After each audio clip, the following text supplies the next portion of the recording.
Hey everyone, this is January 25th, episode 13 of The News as I See It. Okay, up first we have an article just talking about how in Sims 4, they're talking about the size of the cities are going to be rather limited actually, more like the medium-sized cities from SimCity 4, which I am not totally against because you can kind of make cities that are really sprawling and kind of worthless in a way in terms of simulation. However, it's nice to be able to make a sprawling city, it just looks cool. Now, the reason they're doing this is because they said they wanted to run really smooth on low-end PCs. I understand that notion because it is a very, very beautiful game, and the way the animations work and everything make the game great, like truly. However, not having some kind of a map size or a city size that's scalable punishes people who have a good computer. I have a great computer, and I won't be able to have gigantic cities simply because other people with smaller or with not as good computers will not be able to run larger cities as well. I think this is easily changed with some sort of a difficulty slider basically. So we'll see how it turns out. I'm sure it's going to be great. If you look at the way this picture looks, you have your dense city center and your populated suburban, outskirts. I think it's going to be good. We'll see. Either way, I don't like being punished for having a good computer. It's kind of ridiculous. Now, this isn't exactly something I'm excited about. However, I love the game Terraria. I think it's an amazing game. And now it's going to be coming out to Xbox and PlayStation Network. So that's amazing. People need to experience this game if they haven't already. It's always on sale on Steam. Not always. It's often on sale on Steam for like $2. And I got it for $10 a couple years ago. So if you still haven't checked out Terraria, you really should. It's an amazing game. It's not unlike a 2D Minecraft. However, once you get past the sort of limitations of Minecraft, you then are entered into a pretty awesome 2D sort of combat game. It's a really weird sort of hybrid of old school gaming with this new school creative sandbox gaming.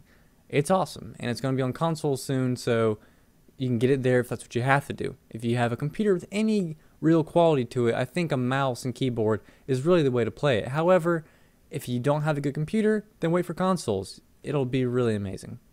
Okay, so the long-awaited news of who is going to publish ArcheAge in the West is finally upon us. It's Trion, the people who brought us Rift and upcoming Defiance.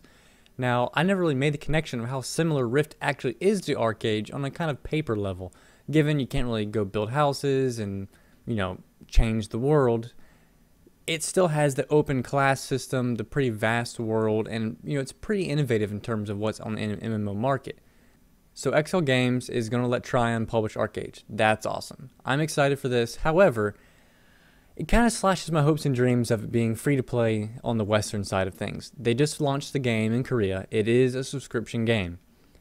Now, I kind of had hopes it would be free to play over here because I feel like Western culture is pretty open to the sort of microtransaction market now. However, Rift is still subscription based.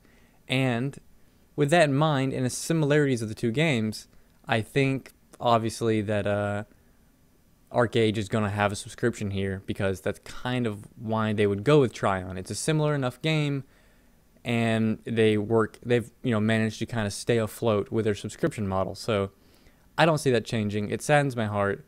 Maybe I will get the game, but I really am so tired of paying subscriptions for games. We'll see what happens. Either way, I'm really excited that this game is still going to be coming to the West. I kind of felt like maybe it wasn't, even though they said it was.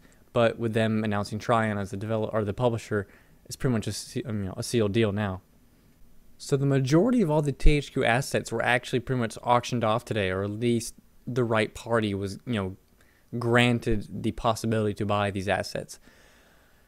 It's too many to list. However, feel free to go to the link, scroll down, see all the things that were bought. Some of the prices are crazy. I think like Homefront went for like $50K to Crytek. I mean, that's kind of crazy, but maybe they just want the assets. Who knows? Either way, it's some amazing bids, some amazing purchases. The prices are both high and low. Nothing really crazy, but some of these both are crazy that they haven't been bought and crazy who bought them. Let's go ahead and talk about that.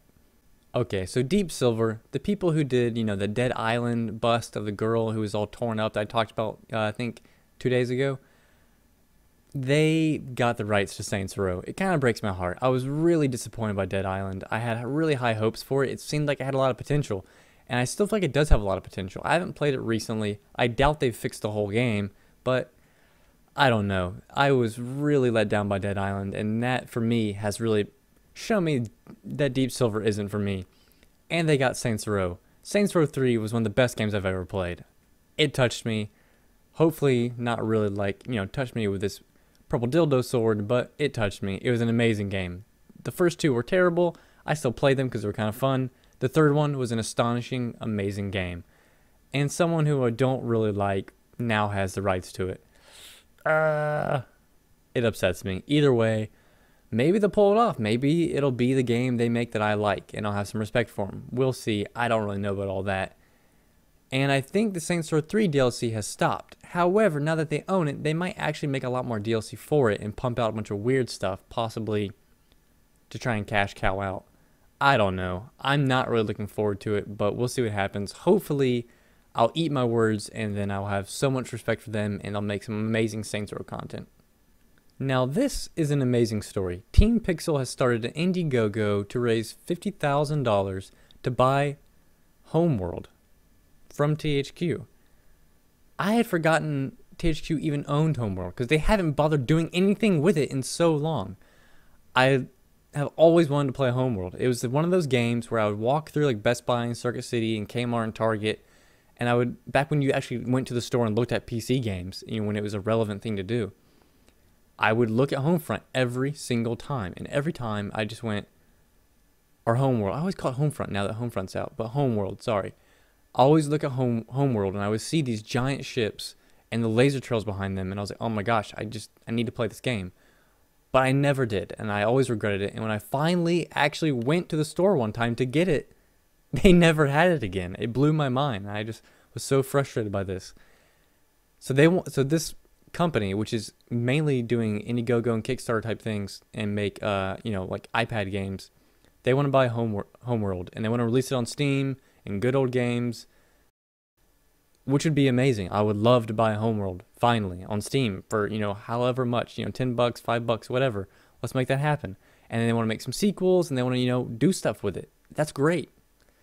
I had forgotten that THQ had this, and I don't really feel bad for them anymore because they could have put Homeworld on Steam and made a lot of money.